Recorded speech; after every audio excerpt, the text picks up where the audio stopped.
Welcome to స్వేచ్ఛ TV. ఈరోజు మనం సూర్యాపేట జిల్లాలో ఉన్నాం. మనిషిని పక్కన పెట్టి జంతువుల్ని లేదంటే మానవత్వ విలువలు మొత్తం మంట కలిసే రోజుల్లో మనకు దగ్గరగా కనిపిస్తూ ఉన్నాయి. ఎందుకంటే ఈరోజు బీజేపీ పార్టీ కావచ్చు, ఇతర పార్టీలు కావచ్చు, కొన్ని ప్రాంతీయ భేదాలతో మత భేదాలతో ఇలాంటి చర్చ వస్తూ ఉంది. ఈరోజు విప్లవాత్మకమైనటువంటి మనస్తత్వం, మనుషులందరూ ఒకటే అనే చెప్పే ఒక వ్యక్తిత్వం కలిగిన చెల్లెని ఈరోజు మనకు స్టూడియోకి పరిచయం చేస్తూ ఉన్నాం. మనుషులందరూ సమానమే అని చెప్పేసి చెప్తా ఉన్నది. ఆమె మాటల్లోనే విందాం అసలు ఏంది, ఆమె ఏం చెప్తా ఉన్నది ఏంటి అనేది. మీరు సింగర్ కదరా వ్యక్తిగతంగా? అవునన్నా. ఓకే, మీరు సింగర్ కాబట్టి ఒక మంచి పాటతో స్టార్ట్ చేద్దాం. తప్పకుండా.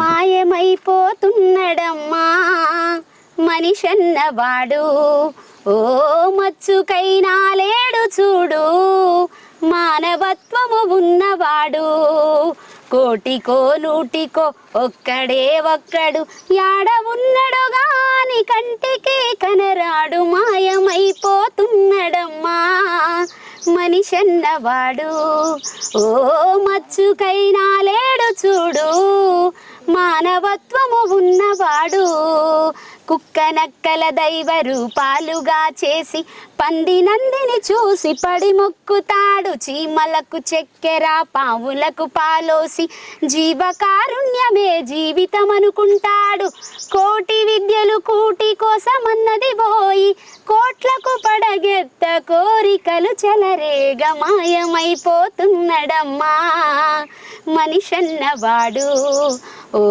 మచ్చుకైనా లేడు చూడు, మానవత్వము ఉన్నవాడు అనశ్రీ గారు పాడిన పాటని. ఓకే, చాలా అద్భుతంగా ఉందిరా అనశ్రీ పాడిన పాట కూడా. అనశ్రీ గారు చాలా అద్భుతమైనటువంటి పాటలు రాసిండు. సమాజ విలువలు కూడా ఆయన పాటల్లో మనం చూస్తూ ఉంటాం. అయితే ఏంది మీ బ్యాక్గ్రౌండ్, ఫ్యామిలీ బ్యాక్గ్రౌండ్ ఏంది? అమ్మ పేరు ఏంది, నాన్న పేరు ఏంది? అమ్మ నాన్న వాళ్ళు ఏం చేస్తుంటారు, మీరేం చేస్తారు, మీ ఫ్యామిలీ ఒక బ్యాక్గ్రౌండ్ ఏం చేస్తారు? నాన్న పేరు బాలాజీ అన్న, అమ్మ పేరు శారద. నాకు పెళ్ళయింది, మా వారి పేరు కూడా. ఓకే, మీ పెళ్ళయింది. నేనేమంటా అంటే భర్తతో పాటు తల్లిదండ్రులు కూడా మనకు అవసరం. ఎందుకంటే జన్మనిచ్చి ఈరోజు మన సమాజంలో చూస్తూ ఉంటాం, పెళ్ళి కాగానే భర్తటికి పోతే మొత్తం పేరు మొత్తం మనిషి ఒక మొత్తం మన వ్యవస్థను మొత్తం ఒక ఉమెన్ వ్యవస్థను మొత్తం కూడా డామినేట్ చేస్తూ ఉన్నది మా పితృస్వామ్య వ్యవస్థ. దీనికి నేనేమంటా ఉన్నానంటే భర్త సంపాదిస్తే తల్లిదండ్రులకు ఇస్తాడు, తన తల్లిదండ్రులను సాదుకుంటూ ఉంటాడు. మరి అమ్మాయి కూడా సాదుకోవాలి కదా, అంతే కదరా? ఇప్పుడు నీకెంత హక్కు ఉందో, నువ్వు ఎట్లా పుట్టి వచ్చినావో అమ్మాయి కూడా అట్లే పుట్టొచ్చింది సమాజంలోకి. మగవాడైతే ఎట్లా పుట్టి ఇక్కడ ఈరోజు స్వతంత్రంగా బతకగలుగుతున్నాడో ఆడపిల్ల కూడా అట్లే బతకాలి కదా. నీకెంత స్వేచ్ఛ ఉందో నీతో పాటు ఆడవాళ్ళు దేంట్లో తక్కువ కాదు, అన్నిట్లలో నీతో సమానంగా ఈరోజు భాగస్వాములు అవుతా ఉన్నారు. కాబట్టి నేనేమంటే తల్లిదండ్రులు ఫస్ట్ మనకు ప్రపంచంలో అందరికంటే, దేవుళ్ళ కంటే, అన్నిటికంటే గొప్ప వ్యక్తులు ఎవరు ఉండంటే తల్లిదండ్రులే. అందుకే నేనేం చేస్తాను అంటే తల్లిదండ్రుల నుంచి తీసుకొస్తూ ఉంటాను. ఇది మానవత్వ విలువలు మనం కాపాడుకోవాలి. ఆడపిల్లలు కూడా తన బాధ్యత తీసుకొని తల్లిదండ్రులను పోషించే వాటిలలో వృద్ధాప్యంలోకి వచ్చిన తర్వాత తల్లిదండ్రులను పోషించే దాంట్లో బాధ్యత వహించాలనేది కూడా ఇక్కడ ఒక ముఖ్య ఉద్దేశం. అందుకే మీ తల్లిదండ్రుల నుంచి అడుగుతాను. తప్పకుండా. నాన్న పేరు బాలాజీ చెప్తాను, అమ్మ పేరు శారద. నాన్న చనిపోయారన్న, నాన్న లేరు. నాన్న చనిపోయారు, తమ్ముడు కూడా చనిపోయారు. సో అమ్మ ఒక్కతే ఉంటుంది. ఇప్పుడు నాకు పెళ్ళయింది, నా ఫ్యామిలీతో నా దగ్గరే ఉన్న అమ్మని చూసుకుంటా. మేమిద్దరం అక్క చెల్లెలం, అమ్మని చూసుకుంటా. కోదాడి దగ్గర గోల్తండ అమ్మ వాళ్ళది. ఓకే, మీరేం చదువుకున్నారు అన్న? నేను 9th నాకు మ్యారేజ్ అయింది. ఇక్కడికి వచ్చేసి 10th చదువుకున్నా. ఇంటర్లో ఇక బాబు కడుపులో ఉన్నాడు, ఫెయిల్ అయిపోయా ఇంటర్, 10th క్వాలిఫికేషన్. ఓకేరా, ఇప్పుడు ఒక పాటతోటి మీ కళాకారులు పాడే పాటలలో ఒక అద్భుతమైనటువంటి ఒక పాట పాడి విని. ఎటు నుండి చేరునో ఎటు నుండి జారునో ఎవ్వరెరుగనిదిరా ఈ ప్రాణం, ఎందుకో దేని మీద మమకారం, ఎందుకో దేని మీద మమకారం, 3 అంశాలతోనే 3 నాళ్ళ జీవితం, బాల్యం యవ్వనం వృద్ధాప్యం సమాప్తం, కట్టే మట్టి తప్ప కాదు నీదిక్కడా, కట్టే మట్టి తప్ప కాదు నీదిక్కడా, నడిచిన మార్గం ఒకటే నిలుపును నిన్నిక్కడ, ఎటు నుండి చేరునో ఎటు నుండి జారునో ఎవ్వరెరుగనిదిరా ఈ ప్రాణం, ఎందుకో దీని మీద మమకారం, ఎందుకో దీని మీద మమకారం. ఓకే, చాలా అద్భుతంగా ఉందిరా. నేను ఈ పాట మీ పాట విధానం కావచ్చు, మీరు పాడే విధానం కావచ్చు, మిమ్మల్ని అప్రిషియేట్ చేస్తూ ఉన్నా. చాలా అద్భుతంగా పాడుతూ ఉన్నారు. మీకు ఈ పాట పాడాలనే ఆలోచన ఎందుకు వచ్చింది? మీరు కవి కూడా అని చెప్పేసి వింటున్నాను నేను, మీరు పాటలు రాస్తారని చెప్పేసి తెలుస్తూ ఉంది. ఎట్లా ఈ పాట పాడాలి, రాసుకోవాలి, ఈ విధమైన పాటలు రాయాలని ఎందుకు ఆలోచన వస్తూ ఉంది మీకు? పాట అంటే ప్రాణం అన్న, ఎందుకో తెలియదు. పాట అంటే ప్రాణం, చిన్నప్పటి నుంచి పాట అంటే పిచ్చి ప్రాణం. ఏ చిన్న ఛాన్స్ దొరికినా పాడాలని ప్రయత్నిస్తాను. పాట అంటే ప్రాణం. అప్పుడే 4th క్లాస్లో ఒక పాట రాయడం జరిగింది. ఏం పాట రాసిరు? అప్పుడు అమ్మ నన్ను బడికి పంపవే.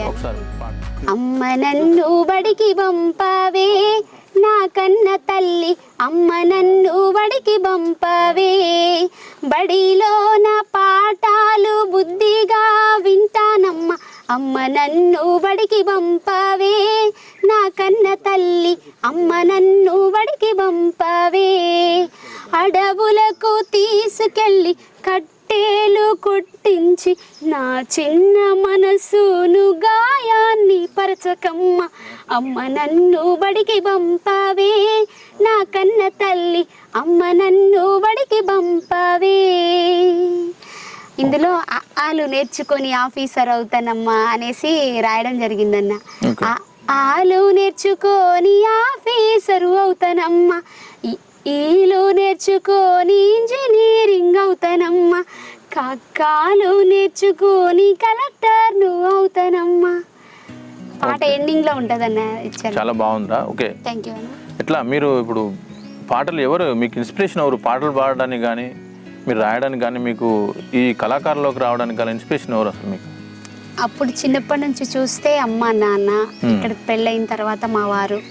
ఓకే, తప్పకుండా వాళ్ళ సపోర్ట్ ఉంది కాబట్టి, ఎంకరేజ్ చేస్తున్నారు కాబట్టి ఈరోజు నేను పాడగలుగుతున్నా, వాళ్ళ సహకారం వల్లనే. ఓకే, ఈరోజు మనం చూస్తూ ఉన్నాం, ఆడపిల్ల అనగానే తక్కువ చూస్తూ ఉంటారు. అవును, ఆడపిల్ల అంటే ఒక 10వ తరగతి చదివించి పెళ్లి చేయడము, లేకపోతే చదివించి ఆపేయడము, ఇట్లాంటివి చేస్తూ ఉంటారు. ఇట్లా ఇలాంటి వాటి మీద మీరు ఇప్పుడు ఏం పాట రాశారు? ఏమన్నా పాటలు రాశారా? మహిళల మీద జరుగుతున్నటువంటి అరాచకాల మీద కావచ్చు, ఈరోజు చిన్న పిల్లల్ని చిన్న ఏం అసలు అపోహ మనకు ఏంది కనీసం నేను ఏంది అనేది తెలియని వయసులో కూడా పిల్లలు ఈరోజు ఆగమైపోతూ ఉన్నారు. చాలామంది అరాచకం దిశగా పయనిస్తూ ఉంది. అలాంటి వాటి మీద ఏమైనా పాట రాశారు? తప్పకుండా రాశానన్నా. ఆడవాళ్ళపై అత్యాచారాల గురించి. ఆడదంటేనే నీకు అంతాలుసా, ఈ సృష్టికి జీవం ఆడదని నీకు తెలుసా, ఆడదానితో ఆటలాడాలని చూసే ప్రతి మగవాడు తన్ని కన్నది ఒక్క ఆడదేనని మర్చిపోయి బ్రతుకుతాడు. మగవాడి ప్రేమకే విలువలు, ఆడదాని మాటకే అవమానాలు, కాలమా కన్ను మూయకే ఉన్న ఘోరం నువ్వు చూడకే, గాలమేసింది కాలం మనపై ఈ పాపాన్నే బలగా, కాలమా కన్ను మూయకే ఉన్న ఘోరం నువ్వు చూడకే, నిన్ను ప్రేమిస్తున్నానంటూ వెంటబడి వేధిస్తాడు, ప్రేమకు కామంకు తేడా లేక మర్చిపోయి బ్రతుకుతాడు. నిన్ను ప్రేమిస్తున్నానంటూ ఏ ఆడదైనా మగవాని వేధించినట్టు చరితలో ఉందా, కాలమా కన్ను మూయకే ఉన్న ఘోరం నువ్వు చూడకే. ఓకే, చాలా అద్భుతంగా ఉందిరా. ఓకే, ఇప్పుడు మీరు ఏం చేస్తూ ఉంటారు? మరి ఇప్పుడు ప్రజెంట్ ఏం చేస్తూ ఉన్నారు మీరు? ప్రోగ్రామ్స్ ఉన్నప్పుడు ప్రోగ్రామ్ చేస్తానన్నా. జనరల్గా ఇంటి దగ్గర ఉన్నప్పుడు మాకు కొంచెం వ్యవసాయం ఉంది, 1 ఎకరం, దాన్ని సాగు చేసుకుంటా కూలి పనులే చేస్తానన్నా. ఓకే, ఇంటి దగ్గర ఉండి పనులు చేస్తూ ఉన్నారు, లేదంటే ప్రోగ్రామ్ వస్తే అక్కడ పోతుంది. ఓకే, ఎట్లా మీకు ప్రోగ్రామ్, ఇప్పుడు మీరు కళాకారులు కదా, మీకు ఏ విధంగా సహాయపడతా ఉంది? మీ కళ ఎంతవరకు మీకు సహాయపడతా ఉంది? ఎంతవరకు దాని నుంచి మీరు మీ ఫ్యామిలీకి తోడ్పడతా ఉంది? ఏమైనా ఆర్థికంగా మీకు సహకరిస్తూ ఉన్నదా మీ కళా పోషణ? ఆర్థికంగా కళ అంటే ఇప్పుడు కళాకారులను అంతగా ఎవరు పట్టించుకోవట్లేదన్న. మీకు తెలిసే ఉంటుంది, ఇప్పుడు ఉద్యమ కళాకారులకు కొంతమందికే ఉద్యోగాలు ఇవ్వడం అది ఒక ప్లానింగ్ ప్రకారం జరిగిపోయింది. తర్వాత మిగిలిన వాళ్ళంతా నిరుద్యోగులుగానే మిగిలిపోయారు. అది ఎలక్షన్కి వస్తేనే పొట్టతిప్పల కోసం బయటికి వెళ్ళడం, నచ్చిన పార్టీలకు ప్రోగ్రామ్ చేయడం జరుగుతుంది. అదే నచ్చని పార్టీలకు చేయలే మనం పైసల కోసం. మన హృదయానికి మనం తెలిసే అడుగు ముందుకేస్తాం. సో అది కష్టమే, పూట గడవడం కష్టమే. అయినా ఆర్థికంగా అంత సపోర్ట్ చేయకపోయినా కళను మాత్రం మనం మర్చిపోలేము. వచ్చిన కళను అయితే మర్చిపోలేము. ఓకే, ఇప్పుడు తెలంగాణ ఉద్యమంలో పార్టిసిపేట్ చేసిరా మీరు? తప్పకుండా అన్న, అప్పుడు పార్టిసిపేట్ చేశాను కాబట్టి ఈరోజు ఈ వేదికల మీద పాడగలుగుతున్నాను. మరి తెలంగాణ ఉద్యమంలో వీళ్ళు కొంతమంది కళాకారులను గుర్తించి వాళ్ళకు గౌరవ వేతనం కూడా ఇస్తా ఉన్నారు. మీకు కొంతమందికి వస్తా ఉంది. అది వాళ్ళకి నచ్చిన వాళ్ళకే ఉద్యోగాలు ఇచ్చుకున్నారన్న. ఇది చాలా మంది ఉద్యమకారులకు తెలుసు. అదొక ప్లానింగ్ ప్రకారం జరిగిందని ఇప్పుడున్న ప్రభుత్వానికి తెలుసు, గత ప్రభుత్వానికి తెలుసు, అందులో పనిచేసే కళాకారులందరికీ తెలుసు, నిస్సహాయ స్థితిలో దగాపడ్డ కళాకారులకు తెలుసు. ఓకే, చాలా మంది ఉన్నారు అదే కళాకారుల్లో. టీఆర్ఎస్లో పనిచేసిన వాళ్ళకు, లేదంటే మెయిన్ లీడర్ల కన్సర్న్లో ఉన్న వాళ్ళకు మాత్రమే తీసుకొని వాళ్ళకు గౌరవ వేతనం ఇస్తూ ఉన్నారు. మిగతా కళాకారులు అందరినీ మర్చిపోయింది కేసీఆర్ గవర్నమెంట్. ప్రశ్నించే గొంతులకు కూడా లేదని చెప్తా ఉన్నారు చెల్లె. సరే, ఏదేమన్నప్పటికీ ఇంకా తెలంగాణ రాష్ట్రానికి సంబంధించి కళాకారులకు కావచ్చు, ఇలాంటి ఉద్యమకారులకు కావచ్చు, ఇంకా వాళ్ళని ఆదుకోవాల్సిన పరిస్థితి అయితే ఉన్నది. ఓకే, మీరు మీరు పనిచేస్తూ ఉంటున్నారు కాబట్టి పనిచేసేటప్పుడు మీరు పొలాల్లో కావచ్చు, నాట్లు వేసేటప్పుడు కావచ్చు, ఇలాంటి ఇప్పుడు ఆ టైంలో పాటలు పాడుతూ ఉంటారు కదా, అలాంటి పాటలు ఏమైనా పాడతారా? తప్పకుండా అన్న, మా బంజారాకు సంబంధించి మేము పాడుకుంటాం. ఈ ముత్తుడిగేది సగమే పూరైక, గవ్వల మేరీలో, కళ్ళ కాటుకలో, సేతి గాజులో, కాలిమెట్టెలో, ఓర ఓర సూపులతో రార రార పాపిడి తాండలోనికి రావయ్యా, తాండ మాది కాదమ్మో, సేరు బంగారం ఇచ్చిన రానమ్మో, గవ్వల మేరీలొద్దు, కళ్ళ కాటుకలొద్దు, సేతి గాజులొద్దు, కాలిమెట్టెలొద్దు. ఓకే, చాలా బాగుందిరా, అద్భుతంగా ఉంది, మంచిగా పాడుతూ ఉన్నారు. మీకు మంచి భవిష్యత్తు ఉంది. మా ఛానల్ ద్వారా ఈ పాటలని మీకు ఇంకా కూడా అవకాశాలు రావాలని కోరుకుంటా ఉన్నా. అంతేకాకుండా ఈరోజు చూస్తే మతపరమైన విషయాల్లో కూడా చాలా దేశంలో మతపరమైన ఒక ధోరణి తీసుకొచ్చి ప్రజల్లో ఒక రకమైన విద్వేషాలు రెచ్చగొట్టి ప్రజలను బాగా ఈ వచ్చే కొన్ని రోజుల్లో ఈ మత ఘర్షణ జరిగే అవకాశం కూడా కనిపిస్తూ ఉన్నది మనకు. ఇట్లాంటి వాటి మీద, మోడీ చేస్తున్నటువంటి పాలన మీద, ఇట్లాంటి మతాలను రెచ్చగొట్టి, కులాలను రెచ్చగొట్టి ప్రజల మధ్య చిచ్చు పెట్టే ప్రయత్నం చేస్తూ ఉన్నారు కదా, ఇలాంటి వాటి మీద ఏమైనా పాట రా? తప్పకుండా, బంజారా గడ్డ మీద అనేసి ఒక పాట ఉంది. అందులో కులాలను మతాలను ఖచ్చితంగా మనమంతా భారతీయులం, మనదంతా ఒకటే కులం, ఒకటే జాతి, ఒకటే మతం. కానీ కులం అంటూ మతం అంటూ మనుషుల మధ్య కలహాలు రేపే ఈ ప్రభుత్వాలు మనకొద్దన్న.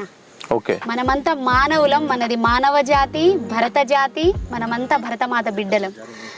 బంజారా గడ్డ మీద ఎర్రని జెండా ఎగురుతుంది సేవాలాల్ గుండెల నిండా, గిరిజన ప్రజలకు అండా, లంబడోలను విమర్శించ ఏమి హక్కురా, మాదేమి తప్పురా, త్యాగాలను చేయడమే మాకు తెలుసురా, మా జాతి గొప్పరా, భరతమాత బిడ్డలుగా పుట్టిన మేము గర్వించి బతుకుతాం, కులం అంటూ మతం అంటూ పాట పాడుతారా, దేశం పరువు తీస్తారా, బంజారా చల్ బంజారా, అరెరే బంజారా గడ్డ మీద ఎర్రని జెండా ఎగురుతుంది సేవాలాల్ గుండెల నిండా, గిరిజన ప్రజలకు అండా. ఓకే, మీరు ఇప్పుడు జానపదాలు ఏమైనా వస్తాయా మీకు? జానపద పాటలలో ఒక మంచి పాట పాడు. కాలికి గజ్జ కట్టి డప్పే మొజ్జబ్బకేసి దరువు గొడుతుంటే చూడాలేరా, నిడపు సప్పుడుకు నా గుండె సప్పుడు, ఏకమై లోకమే మరిసెరా, ఓ చిన్నవాడా నా వెన్ను కాడా, పచ్చబొట్టేసుకున్నా నా గుండె కాడా, అంబారిన కిరారంగ్ నాది జంబవుడవో రాజకుమారా, మా ఏదో చేసావు మాది కాదురా, మంత్రాలు చేసినట్లయితాందిరా, మనసంతా నీ వైపే గుంజుతాందిరా. సినిమాల పాటకు కళ మీరు జానపద గేయాలకు పెద్ద తేడా ఏంది? అసలు సినిమా పాటలు జానపద గేయాలు ఒకటేనా? అసలు ఏంది పాటలకు ఈ పాటకు ఆ పాటకు తేడా ఏంది? పాట అంటే మట్టిలో ఉన్న పరిమాణాలని వెదజల్లేదన్న. మన పల్లెల్లో ఉన్న పాటలు అవి మనసులో నుంచి వచ్చే భావాలు, ఉత్తి పాటలే కావు. అవి వాళ్ళ జీవన శైలిని దాన్ని అదుపులో ఉంచుకొని దాన్ని పరిస్థితులను తెలుసుకొని పాడగలిగేది పాట.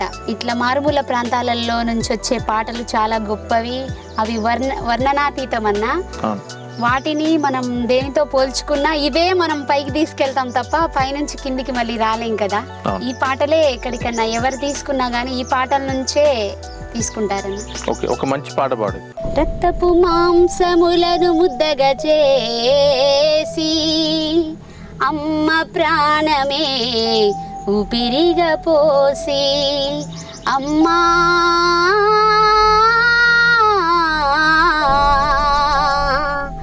అమ్మా 9 నెలలు మోసి పురిటి నొప్పులను తీసి పదిలంగా బొడ్డును గోసి జనుబాలకు దూరం చేసి అంగట్లో నా బొమ్మలను చేసి అమ్ముకొని సొమ్ము చేసుకుంటుండ్రు.